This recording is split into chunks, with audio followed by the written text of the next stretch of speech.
Early 2005 wasn't exactly kind to Randy Orton. His 2004 year was probably the best and most consistent out of any wrestler in WWE, and he seemed primed for a superb 2005 with the WrestleMania main event in sight. However, Orton's face run fell through, and it wasn't like fans didn't care about him. They did. They cheered him. He was whooping Evolution's ass, but when it came down to it, a title match or whatnot, he would come up short, and by the Royal Rumble, he was getting some boos. It also didn't help that Batista just came in and intercepted his push. It worked out for the best because Batista was much more mature at the time and had the skill to navigate life as champion. Orton was seen as a bit unreliable and lacked the responsibility of a world champion, because he had the skills and the intangibles of a champion, but when it came down to it, he still had a lot to do mentally before receiving the title, and even though he was the youngest champion, Orton had the aura of an uncrowned champion at this point. The Undertaker, on the other hand, was fresh off the return of the dead man and brought life to the Undertaker character, and with a part-time schedule, or at least a light version of the part-time schedule, it prolonged his career. It got to the point where Taker was starting to be truly unlocked.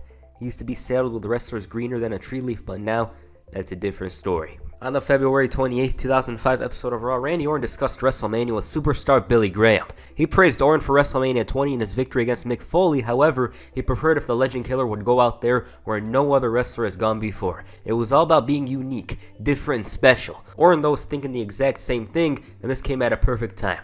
Orton was on the rise like almost no other wrestler. He was on the level of Batista, Edge, and John Cena, yet he was much younger than them. He was 24, going up against a phenom at WrestleMania. The Undertaker had plans to face Heidenreich and Snitsky, with his partner being Kane, and other than the brothers reuniting, it's about as appealing as December to Dismember 2006. The following week, Randy Orton spoke about desperately trying to stand out. He announced that at WrestleMania he'll defeat The Undertaker, and the fans booed. The Legend Killer said that the legend of The Undertaker will become a myth. And this is when Eric Bischoff came out. He congratulated him on making such a brave challenge and felt that the streak was going to end. However, the Raw GM saw this as something beneficial to himself, whereas Orton's mind was on other things. He made Bischoff admit that he's a legend, and we all know what he is. With Orton on the highlight reel, Chris Jericho decided to bring out somebody who was not only a legend, but had experience facing The Undertaker at WrestleMania, Jake the Snake Roberts. He didn't come alone though. Roberts felt that he should fix Orton because he's talking out of his ass.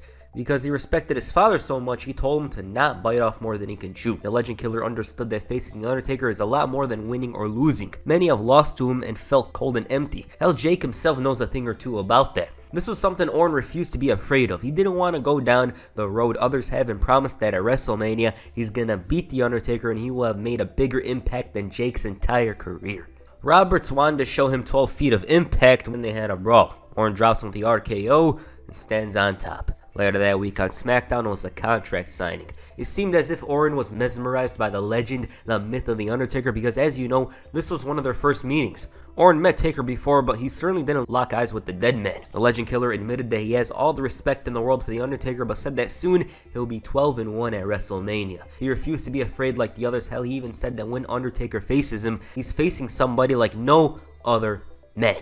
A Legend Killer. Orton even slapped him to top it all off. He was about to cause something with it, and Orton's ambition was quite similar to all those that preceded him, but the one thing that stood out this time around was the pure confidence Orton had. He said that Taker will be a name on his list rather than the opposite, and told him to think otherwise if he believed that Orton will be the one to fall victim. In 2 weeks, the streak and the legend will be dead. With that said, Orton addressed Stacy. He said that he wanted to do something for a long time, and there it was. Orton was all positive. He refused to listen to the doubters and had a message for those that think he's gonna lose to The Undertaker. He RKO'd his girlfriend. Okay, Orton ain't no simp. He doesn't give a damn, and this was 2005, yet by the looks of it, he was hearing voices. The Undertaker, meanwhile, felt that Orton had reasons for facing him at WrestleMania. It made sense, but after slapping him and running away, he's awakened the beast. Taker promised to make a victim out of someone later that night, and it was Rene Dupree who ended up taking a beating. On the final Raw before WrestleMania 21, Randy Orton gave his final thoughts regarding the show of shows. He said that the reason why he RKO'd Stacy was because she hesitated when he asked her about the match with The Undertaker. He said that you're either with me or against me, and Stacy with the doubt was a distraction. He said that the reason why others lost at WrestleMania was because they're scared. He also said that his future doesn't involve a headstone, it involves a Hall of Fame plaque. He said that he's going to start his own undefeated streak and said The Undertaker couldn't beat him. All of a sudden, the lights went out and a video of Taker's streak played. To top it all off, the ring was on fire. So what was Orton going to do now? Nothing. He's going to wait until WrestleMania. So Kane, a victim of The Undertaker's, confronted him and said that Orton's mouth says one thing but his eyes say another. Even Kane felt humble after facing The Undertaker twice. He even told him that he can't beat what he doesn't understand.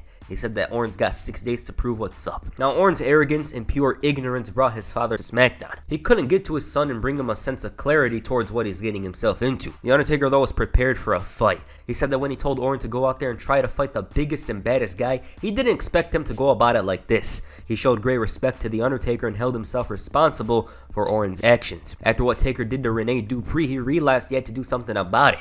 He said that Randy Orton is the future of this business, but not if the Undertaker takes him out at WrestleMania. The dead man said that it took one slap for Orton to seal his fate, and it got to the point where Orton got on his knee and begged Taker. All of a sudden, Randy came out and dropped him with an RKO, and this was proven to be a setup, and it showed that the father, Cowboy Bob Orton, was the ultimate tactician. WrestleMania proved to be a defining moment in Randy Orton's career. His heel turn really brought back his momentum easily. I mean, this is the same character trait Orton had when he was at his absolute best a year earlier. But on his mind around here was a totally different thing. You see, he missed the rehearsal for the match.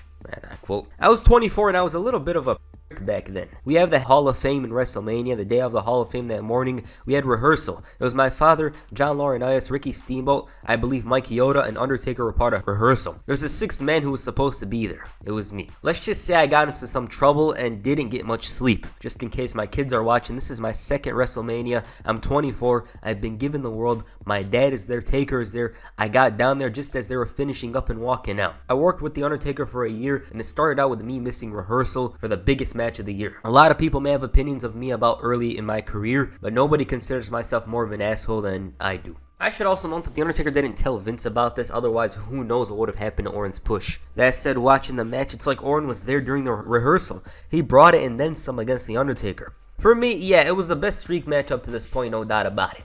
Orton posed a huge threat in many ways. The pace, the aerial moves, and to top it all off, his father. There was so many huge moments where the streak could have ended. That chokeslam counter into an RKO is still one of the most memorable moments from an Undertaker match at WrestleMania. It's so damn iconic. Orton's ambition brought him his demise, and The Undertaker went 13-0. Probably the closest Undertaker came to losing at WrestleMania. Rumors circulated at the time of Orton potentially being the one to end it, but after the infamous party night, he was reprimanded. Is that true? I don't know, but one thing for certain is that the match was awesome. It's an important night in Orton's career, and it'd only get better from here on. Once again, I should mention that there's another rumor that Orton was pegged to be the one to end the streak, but out of respect for The Undertaker, refused to do so. I couldn't really find much about it on the internet, but I just wanted to mention it. The next night on Raw, Randy Orton in disbelief spoke about WrestleMania. He claimed that if his shoulder didn't give out, he would have beaten The Undertaker. Orton's injury was something that had occurred before WrestleMania. The worry was his match with The Undertaker would be affected. He was out for 2 months, which allowed him to undergo surgery. By the time he returned, officially I should note, it was on SmackDown.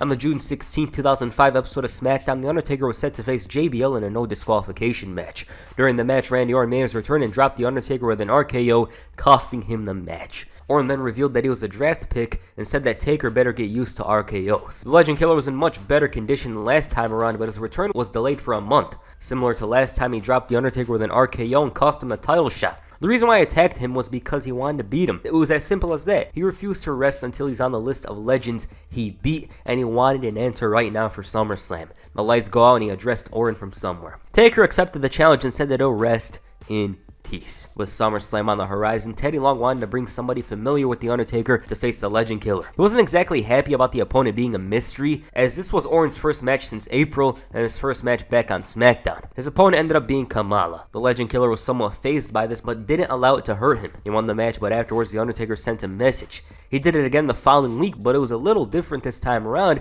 because he appeared in person and dropped him with a chokeslam. For Orton, SummerSlam was an opportunity to add to his already superb list. The match itself, though, was WrestleMania was a much better one. Here, Orton mostly went after the leg, but the work wasn't that interesting. It did pick up near the end, but they had better matches. A fan randomly interfered, leading to Orton hitting the RKO and winning the match. He finally defeated the dead man with the help of the fan, who ended up being Cowboy Bob Orton, and Taker was anything but happy. Yeah, this is just a match, honestly. Like, SummerSlam 2005 is probably my favorite SummerSlam of all time, but this really wasn't that good, honestly. It was very disappointing, especially when you've seen what they did at WrestleMania 21. You saw what they were truly capable of, they just didn't deliver it here. Later that week on SmackDown, Randy Orton felt like he had to give back. Since he ended the legend of The Undertaker, he had to look out for him. So he was going to auction out this DVD on WWE.com for The Undertaker's retirement fund. Why? Because the legend of The Undertaker is dead. The following week, Orton elaborated further on this. He called his father a genius and asked the fans if they'd seen The Undertaker. Orton told him to support him with the whole auction thing, and he promised to match the highest bid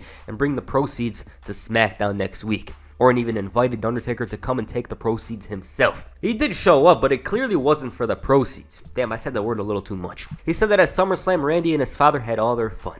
They can hide with the rubber masks, but they can't hide from the dead man. He promised that they'll know what death and The Undertaker have in common. The Undertaker told Orton that his time has come, and when the Legend Killer came out, his attitude wasn't all that different. Orton said that he was surprised that The Undertaker would come back after he killed his legend. As a man of his word, Orton brought out a check, and on behalf of RKO Enterprises, he signed it, and the check was worth $1,416. Then he provoked him, saying if he wants it, he should come and get it. Now, Taker makes way more than that. We all know that. So he set the check on fire and sent them running. Randy Orton's claims of the legend being done was going to be put to the test. Why? Because he was going to go one-on-one with The Undertaker. Even then, Orton had something up his sleeve, teasing a surprise for the match. Now, this one was much better than the SummerSlam match. There was more drama this time around with the Ortons bringing in a casket, which contained a mannequin of The Undertaker, and he was in shock like never before. But it didn't affect his performance overall as he won it with the tombstone. Randy at this point was trying to match Undertaker mentally. He said that he may have lost,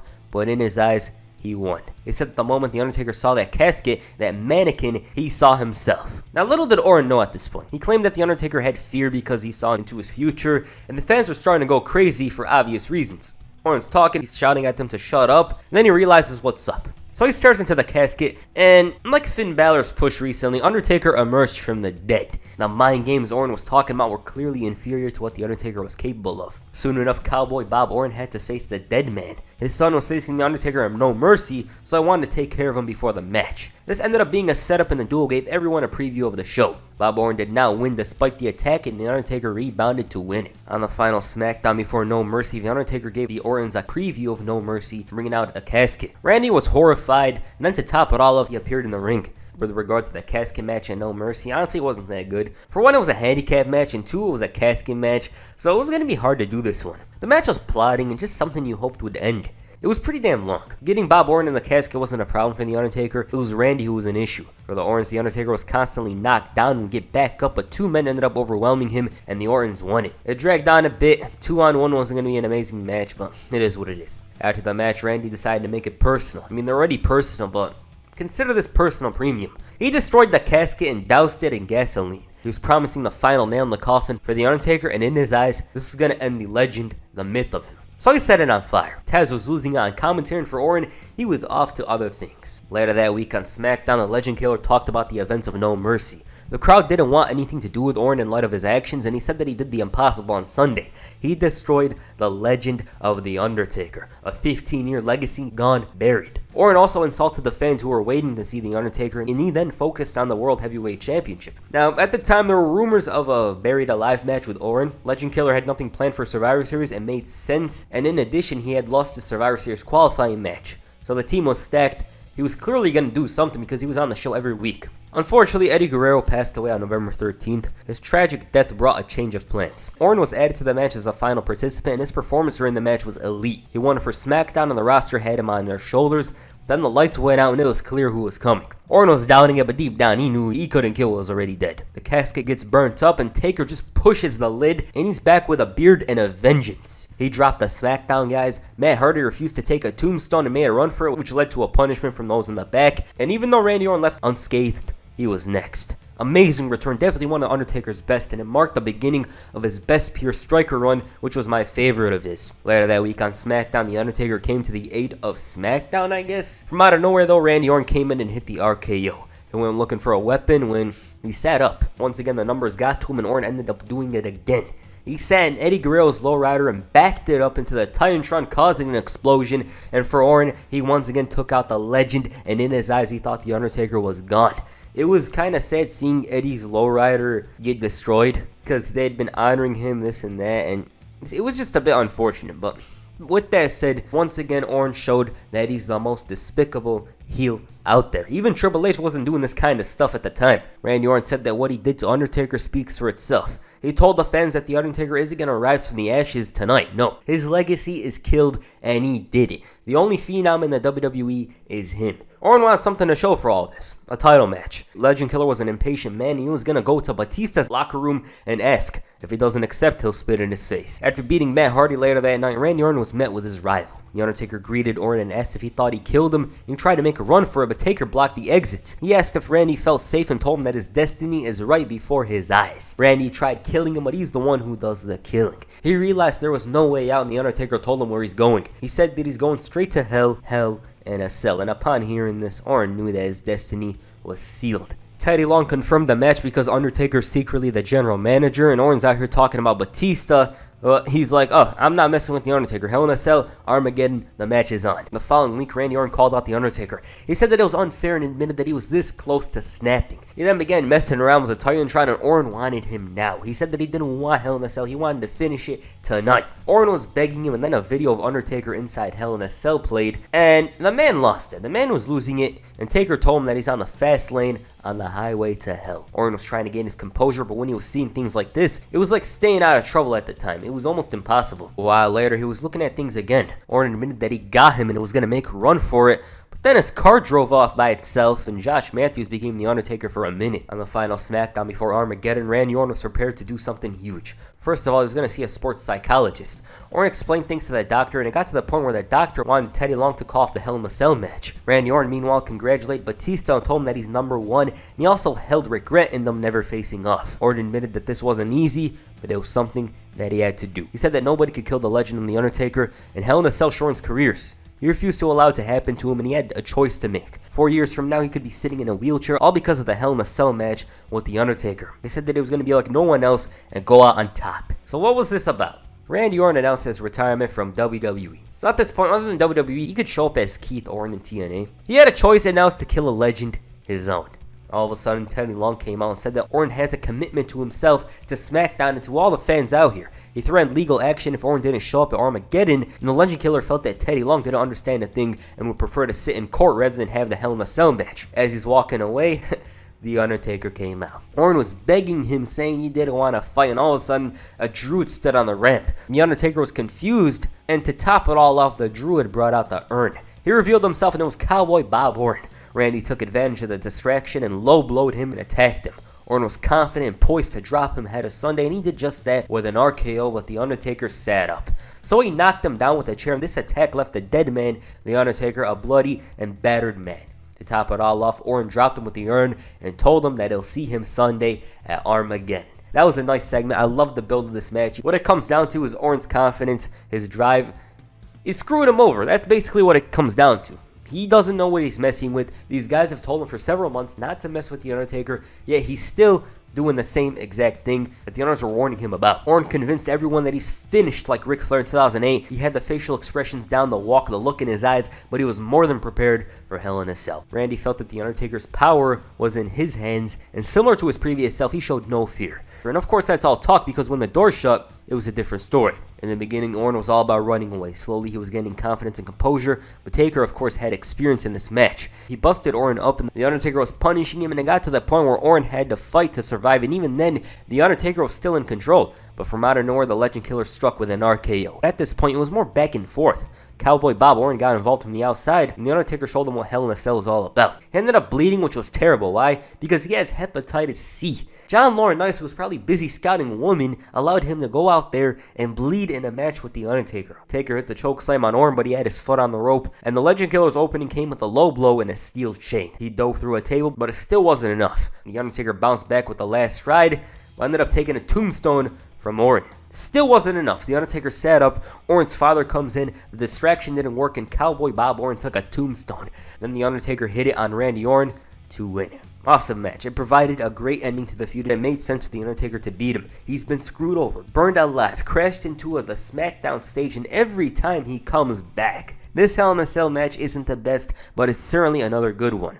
Randy Orton was humbled and finally learned why you don't mess with The Undertaker. It was a long story from February where Orton was constantly telling others why he's unlike the previous guys. He has so much poise and ambition to the point where that very same drive caused him his ultimate demise inside Hell in a Cell. The Undertaker reclaimed the urn and stood atop the cell victorious in this feud. This was also the final Hell in a Cell match with the original structure. The structure they brought in for the next one was much bigger, much more, I'd say, safer. But yeah, great feud. Randy Orton following this would end up a bit lost until the Royal Rumble where he'd feud with Rey Mysterio. When I mean lost, I mean mentally, because he was still processing the Hell in a Cell match. The Undertaker, on the other hand, returned and faced Kurt Angle on No Way Out before feuding with Mark Henry. Okay, why do I like this feud? It was long, there's twists and turns, simple as that. Randy Orton once again showed he's despicable. He's the biggest heel in WWE at this point. He was out here trying to kill The Undertaker. Randy Orton grew so much as a performer at this point. Before this, he was a guy with no direction, but now he was poised to challenge for the World Championship, which he was probably going to win at WrestleMania 22 if he didn't screw up. That's how much this feud helped him, even though he lost at the end. He added to his character the depth of the legend killer character, the aura around him. You felt like this guy was a true main eventer at this point. Alright, what do you guys think of this feud? Please comment down below, and that's it for this video. Make sure you hit the tombstone pile driver on the like button, perhaps the RKO on the subscribe button. Peace, I'm out.